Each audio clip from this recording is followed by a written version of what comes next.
Welcome to English Podcast for Beginners. I'm James. And I'm Emma. We are so excited to help you improve your English listening skills. Here, you'll learn new words and sentences to speak English fluently. We post new lessons every single day. So, let's start today's lesson. Listen to the very end for a summary of all the new words. And don't forget to download the free PDF in the description to help you learn better. Enjoy the show. Hello again, James. Hello, Emma. I am so excited. Our new topic is family. I think family is important to everyone. When you meet new people, they often ask about your family. That is so true, James. Family is a wonderful topic for conversation. It helps you share about your life. But to talk about family, we need to know the words. So today, let's learn the most important words for the people in our family. That sounds perfect. Where should we start? The family is big. Let's start with the most important person. You. Imagine yourself. Now let's talk about the people closest to you. Your mother and your father. Okay, mother and father. These are two very important words. Can you explain them for our listeners? Of course. Your mother is your female parent. She gave birth to you. We often call our mother mom or mommy. These are friendly, loving names for a mother. I see. So, mother, and we can also say mom. What about father? Your father is your male parent. We often call our father dad or daddy. These are the friendly, loving names for a father. So we have a mother, who we can call mom, and a father, who we can call dad. They are my two parents. Exactly. And together, your mother and your father are your parents. This is a very useful word, parents. It means your mother and father together. Ah, that is easy.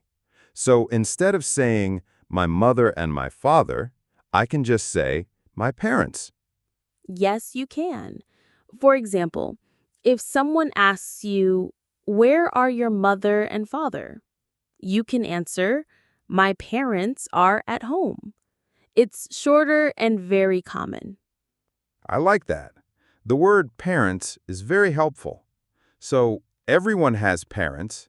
Can we practice using these words? A great idea. Let's talk about our parents. James, can you tell me something simple about your parents? Of course. My father's name is John. He is a doctor. My mother's name is Mary. She is a teacher. I love my parents very much. That is a wonderful example, James. Thank you. You see how James talked about his father and his mother. Now it's my turn. My father's name is Peter. He works in an office. My mother's name is Susan. She works at home. My parents live in a small house. It's nice to learn about your parents, Emma. So, for our listeners, the first two people in your family are your mother and your father. Together, they are your parents. Perfect summary, James. Now let's talk about other people in the family. Many people have a brother or a sister. Brother and sister. Yes. Can you explain these words? A brother is a boy who has the same parents as you. He is your brother. Okay, a boy with the same mother and father. I have a brother. His name is Tom. That's great. So Tom is your brother. Now, a sister is a girl who has the same parents as you. She is your sister. A girl with the same mother and father. That is a sister. Do you have a sister, Emma? Yes, I do. I have one sister. Her name is Olivia. So I have one sister and you have one brother. Yes. Now, my brother Tom is 20 years old. I am 25 years old. So he is younger than me. How do I say that? That is a very good question. You can say he is your younger brother, or many people say little brother. Both are correct. Younger brother or little brother. I like that. Younger brother. Little brother. Tom is my little brother. What about your sister, Emma? Is she younger or older than you? My sister Olivia is older than me. She is 30 years old, so she is my older sister. You can also say big sister. So, we have younger or little for a brother or sister who is not as old as you, and we have older or big for a brother or sister who is older than you. Yes, that's exactly right.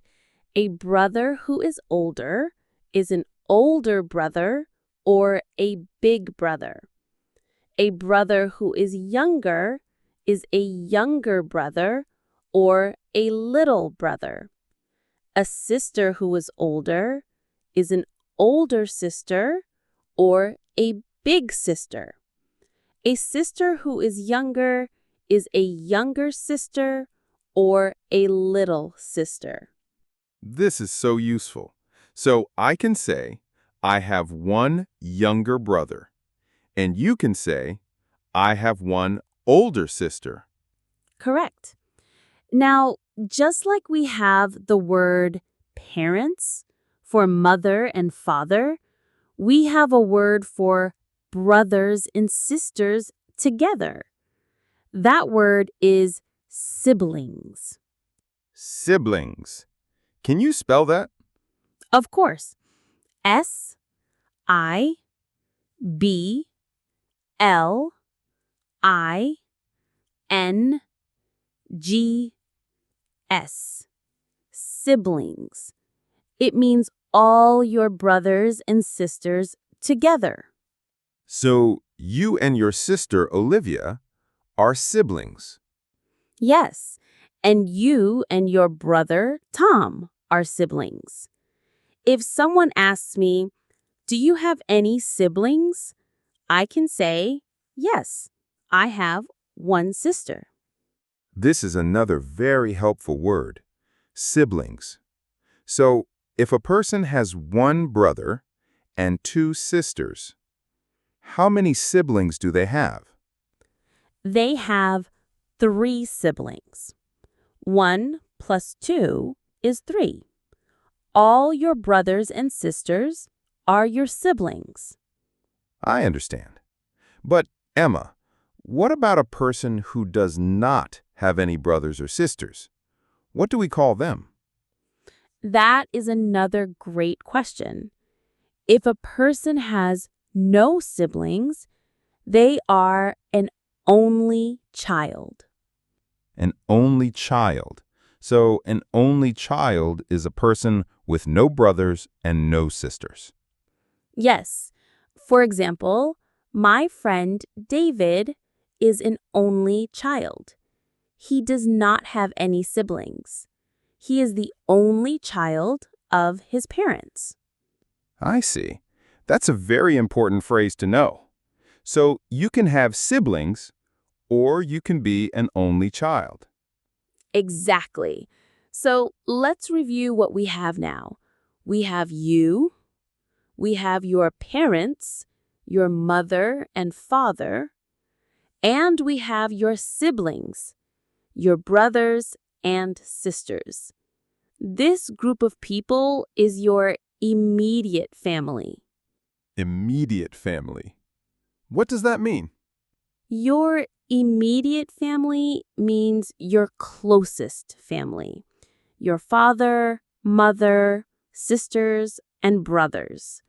These people are your immediate family.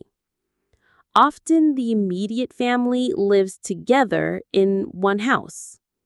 Okay, so my immediate family is my father, my mother, and my little brother, Tom.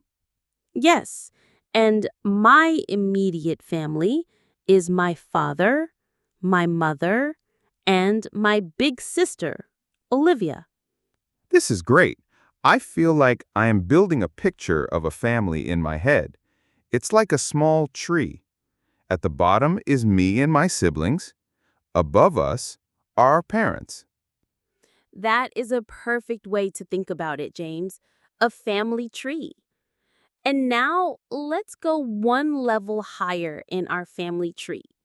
Let's talk about your parents of your parents. Your parents of my parents? Hello, Emma. Hi, James. How are you today? I am great, thank you. Today, our topic is hobbies.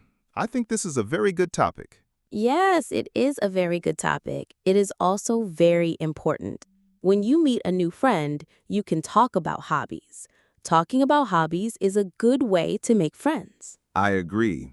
But Emma, for a person new to English, maybe the word hobby is a new word. Can you explain it? What is a hobby? Of course, that is a very good question. A hobby is something you do in your free time. You do it for fun. You do it because you like it. Free time? What is free time? Free time is the time when you are not working and not studying. It is your time. You can do anything you like in your free time. For example, on Saturday and Sunday, I do not work. That is my free time. Oh, I understand now. So a hobby is something I do in my free time. It is not work. It is not school. I do it because it makes me happy. Is that right? Yes, that is exactly right. Perfect. A hobby is for you. It is for fun. It is an activity you enjoy. You used a new word, activity. What does activity mean? An activity is something you do. For example, walking is an activity. Reading is an activity. Eating is an activity. It is a word for a thing you do. I see. So a hobby is an activity I like to do in my free time. Thank you, Emma. That is very clear. You're welcome, James. Many hobbies help us to relax. Relax. Can you explain that word, please? Yes, relax means to feel calm and happy. When you are not busy, you can rest and relax. For example, after work, I am tired. I sit on my sofa and listen to music. Listening to music helps me to relax. I feel good. I feel calm. Ah, that is a great word, relax. I think my hobby helps me to relax too. Really? What is your hobby, James? My hobby is listening to music. I love music. I listen to music every day. It makes me feel very happy. It helps me relax. Listening to music is a wonderful hobby. It is very popular. Many people love listening to music. What kind of music do you like? Kind? What does that word mean? Kind means a type. For example, with food, there are many kinds. Vietnamese food, Italian food, Japanese food. With music, there are also many kinds. Pop music, rock music, classical music. Ah, a kind is a type. I understand. My favorite kind of music is pop music. I love pop music. You said favorite. That is another very good word for our listeners. Oh, yes. Favorite means the one you like the most. For example, I like many kinds of fruit, but apples are my favorite. I like apples more than bananas and oranges. So pop music is my favorite kind of music. That is a perfect explanation. Thank you, James. My favorite kind of music is classical music. It is very quiet and it helps me relax. That's nice. So Emma, do you have other hobbies? Yes, I do. My other hobby is reading books. I love reading. Reading books. That is a great hobby. Where do you read books? I usually read books at home, on my big chair. It is very comfortable. But sometimes on a sunny day, I like to go to the park and read my book. A park? What is a park? A park is a place in a city with many trees and flowers. It is a big green space. People can go to the park to walk, play, or sit and relax. It is often very beautiful and quiet. Quiet. What does quiet mean? Quiet means there is not a lot of noise. A library is quiet. A park can be very quiet and peaceful. It's a good place to read a book because no one is talking loudly. I see. Reading is a very quiet hobby. Listening to music can be a quiet hobby too. These hobbies are things we do inside, right? Yes, that's a good point. You can read a book inside your house. Inside means in a building like a house or a room. But some hobbies are for outside. Outside means not in a building. For example, the park is outside.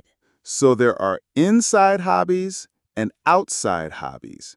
Can you give me an example of an outside hobby? A very popular outside hobby is playing sports, like playing football or playing badminton. You do these things outside, in a park or on a sports field. Ah, playing football. My brother loves playing football. He plays every Sunday with his friends. He says it is good exercise. Yes, it is. Exercise is a very important word. Exercise is an activity you do to make your body strong and healthy. Running is exercise. Swimming is exercise. Playing football is very good exercise. I understand.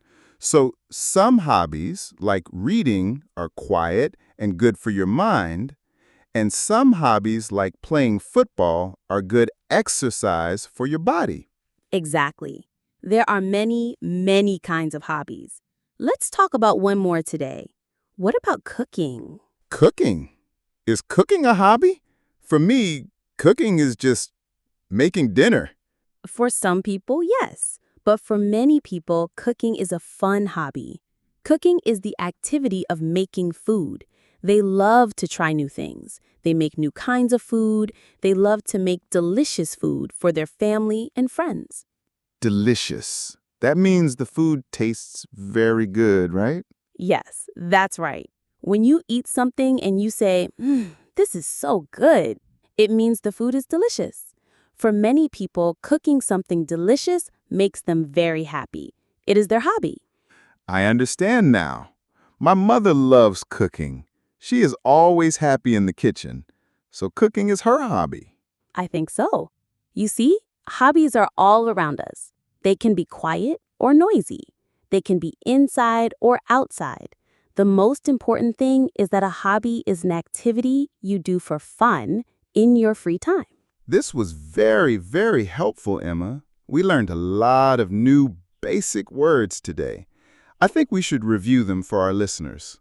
That is a wonderful idea, James. Let's do it slowly.